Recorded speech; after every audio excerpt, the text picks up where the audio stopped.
Assalamualaikum warahmatullahi wabarakatuh. Selamat siang. Di sini saya tidak sendiri, saya bersama rekan-rekan kelompok saya akan menjelaskan apa yang ada di dalam PPT ini, sekaligus yang menjadi judul kita untuk pengajuan proyek pada mata kuliah dasar sistem IoT dan aplikasi industri. Di sini kami kelompok 2 mengangkat tema yakni atau mengangkat judul alat monitoring energi dan data logger. Perlu diketahui bersama bahwasanya yang kami monitoring energi dan data logger ini adalah berupa satu fase saja. Ini adalah anggota kelompok 2.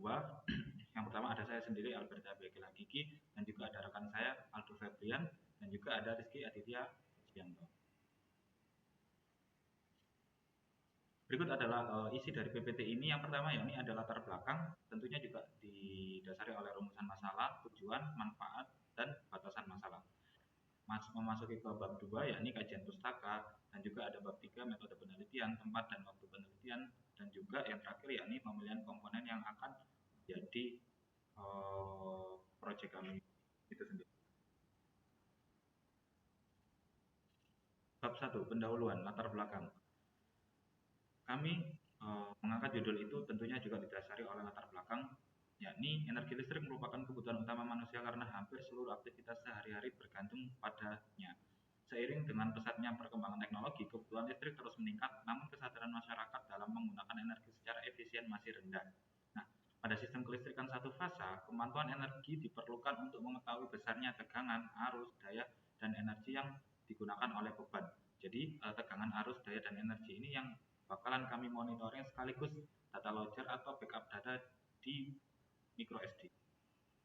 Nah, tentunya juga kami didasari oleh ResearchGate penelitian sebelumnya. Jadi penelitian sebelumnya yang dilakukan oleh Wongwood dan juga rekannya pada tahun 2024 telah mengembangkan sistem monitoring energi berbasis IoT menggunakan Node MCU dan ISM 004T yang menampilkan data secara real time melalui cloud. Namun belum dilengkapi dengan penyimpanan data lokal. Oleh karena itu, dalam proyek ini dikembangkan sistem monitoring energi listrik satu fasa basis IoT dengan fitur data logger lokal agar data tetap tersimpan secara otomatis meskipun koneksi internet mengalami gangguan, sekaligus dukung analisis konsumsi energi secara jangka panjang. Jadi di sini nanti bakalan selain kami menggunakan monitoring home assistant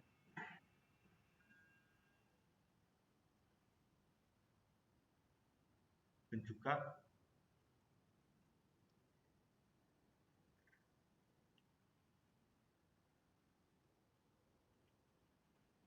dikelola oleh micro SD. Berikutnya 1.2 rumusan masalah. Rumusan masalah yang kami ambil ada 2 poin. Yang pertama, pengembangan sistem monitoring energi listrik satu fasa berbasis IoT yang mampu menampilkan data, tegangan, arus, daya, dan energi secara real time dengan tingkat akurasi yang baik. Poin 2, penerapan data logger untuk memungkinkan sistem menyimpan data pengukuran secara otomatis dan berkelanjutan. Meskipun koneksi internet mengalami gangguan, sehingga data tetap dapat dimanfaatkan untuk analisis konsumsi energi jangka panjang. Tujuan dari rumusan masalah tersebut yakni mengembangkan sistem monitoring energi listrik satu fasa berbasis IoT yang mampu menampilkan data tegangan, arus, daya, dan energi secara real time dengan tingkat akurasi yang baik. Poin 2, menerapkan data logger pada sistem monitoring energi untuk menyimpan data hasil pengukuran secara otomatis dan berkelanjutan sehingga data tetap aman dan dapat diakses kembali meskipun terjadi gangguan koneksi internet. Jadi kami mengangkat judul ini yakni dengan data logger ketika internet mengalami gangguan pada saat monitoring di home assistant. Data logger itu kami memiliki backup data melalui SD card atau micro SD modul. Di situ kita melihat data-data yang kita backup berupa file CSV atau bisa juga dibuka oleh Microsoft Excel. Berikutnya 1.4 manfaat. Poin pertama, memberikan sistem monitoring listrik satu fasa berbasis IoT yang informatif dan efisien sehingga pengguna dapat mengetahui konsumsi energi secara real time dan melakukan pengendalian penggunaan listrik dengan lebih bijak. Poin 2, menyediakan solusi pencatatan data yang andal melalui fitur data logger lokal sehingga data hasil pengukuran energi dapat tersimpan secara berkelanjutan tanpa bergantung pada koneksi internet dan dapat digunakan untuk analisis efisien energi. 1.5 batasan masalah.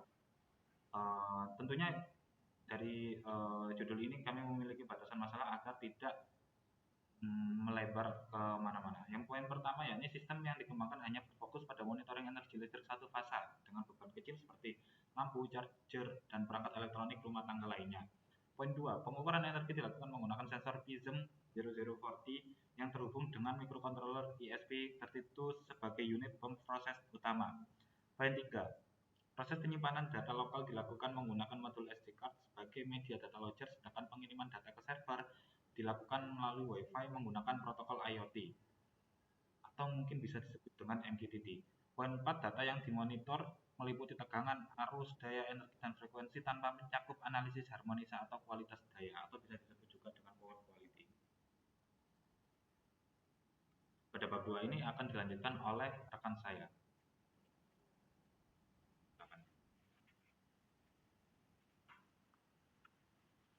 Untuk selanjutnya bab 2 kajian pustaka. 2.1 Sistem monitoring energi listrik. Sistem monitoring energi listrik merupakan suatu mekanisme yang digunakan untuk mengamati, mencatat, dan menganalisis parameter kelistrikan secara terus-menerus, baik secara lokal maupun jarak jauh. Sistem ini bertujuan untuk mengetahui konsumsi energi secara real-time, serta mendeteksi potensi gangguan atau efisiensi dari suatu sistem kelistrikan. 2.2 Data Logger. Konsep dari data logger adalah perangkat elektronika yang memiliki kemampuan membaca dan mencatat data secara otomatis dan real-time dari pembacaan berbagai sensor, kemudian menuliskan nilai besaran yang terbaca tersebut ke dalam memori. Rekaman dapat dilakukan dalam rentang waktu, baik harian, bulanan, bahkan tahunan, dengan waktu sampling yang dapat diatur. 2.3 Microcontroller ESP32. ESP32 adalah microcontroller berbasis SoC atau sistem on chip yang telah terintegrasi dengan konektivitas Wi-Fi, Bluetooth versi 4.2 serta beragam peripheral pendukung. Chip ini memiliki fitur yang cukup lengkap, termasuk prosesor, memori penyimpanan, dan akses ke pin GPIO. Yang selanjutnya ada 2.4 sensor PEZM 004T. PEZM 004T adalah alat sensor yang berfungsi untuk mengukur parameter dari tegangan, arus, daya, ataupun energi. Sistem kabel yang digunakan pada model ini memiliki dua bagian, yaitu dari kabel terminal masukkan tegangan dan arus, serta kabel komunikasi serial. 2.5 Real-time Clock DS3231 atau RTC. Real-time Clock atau sering disebut dengan RTC merupakan salah satu jenis modul atau komponen elektronika aktif yang berfungsi sebagai penyimpanan waktu. Nah, untuk real-time clock ini bisa menyimpan waktu, tanggal, ataupun jam, yang kemudian akan dijadikan data. Protokol komunikasi dari RTC ini menggunakan I2C, yang hanya menggunakan dua jalur kabel, yaitu Serial Data Line dan SCL Serial Clock Line. Yang selanjutnya 2.6 microSD modul. Modul membaca SD yang tersedia di pasaran umumnya dirancang dengan menggunakan antarmuka SPI atau Serial Peripheral Interface. File gambar yang telah dibuat di komputer dan dikonversi ke format G-code atau bisa juga di format sebagai TXT dan akan disimpan di dalam kartu SD. 2.7 Liquid Crystal Display atau LCD. LCD adalah perangkat yang berfungsi sebagai media penampil dengan memanfaatkan kristal cair sebagai objek penampil utama. LCD yang digunakan adalah LCD yang berukuran 20x4 karakter dengan tambahan chip modul I2C untuk mempermudah programmer nantinya dalam mengakses LCD tersebut. Selanjutnya 2.8 yaitu Internet of Things. Internet of Things adalah penggabungan antara software dan hardware yang dimana di dalamnya ada suatu benda atau komponen yang dilengkapi sensor-sensor sesuai kegunaan yang nantinya akan dihubungkan menuju jaringan internet.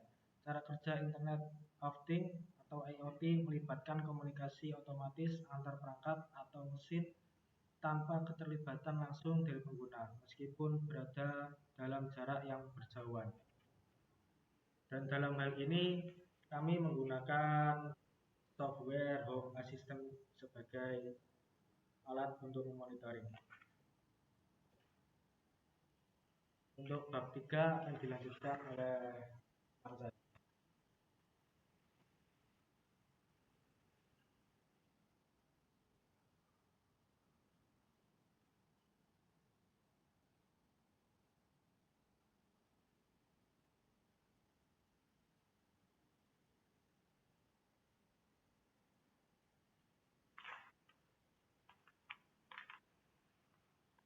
Baik, terima kasih. Untuk bab 3 yaitu metode penelitian. Untuk tinjauan perancangannya adalah membuat alat monitoring energi dan data logger, dan untuk fungsinya adalah berfungsi untuk melihat tekanan, arus, frekuensi dan pada jaringan listrik satu fasa. Untuk tempat dan waktu penelitiannya itu tepat di kampus dan waktu itu pada siang hari. Dan untuk metode penelitiannya, penelitian ini merupakan eksperimental, yaitu penelitian yang bertujuan untuk merancang, membuat dan menguji alat monitoring energi listrik yang dilengkapi dengan sistem data logger. Dan ini adalah diagram blok.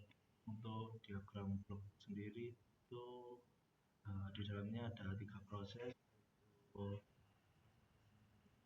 0,0 nanti akan menghasilkan data berupa tekanan, arus, dan frekuensi. Untuk modul RTC berfungsi untuk menghasilkan waktu dari tanggal dan jam penguploadan data, dan micro SD berfungsi untuk menyimpan data sensor bezel yaitu tekanan, arus, dan frekuensi.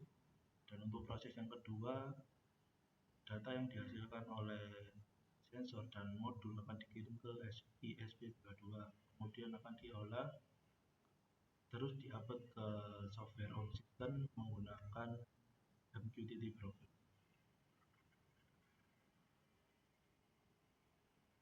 Dan yang selanjutnya adalah flowchart cara kerja dari alat. Yang pertama yaitu mulai, kemudian sistem aktif dari sensor maupun microcontroller dan software Home Assistant. Kemudian sensor bezel akan membaca energi dari jaringan listrik satu fasa dan modul RTC. Kemudian micro SD akan menghasilkan data waktu dan menyimpan data energi. Kemudian akan diupload ke SP32 untuk mendapat data energi dari sensor bezel 00T. Kemudian data energi dan keterangan waktu masuk ke Home Assistant melalui MQTT broker, kemudian proses selesai.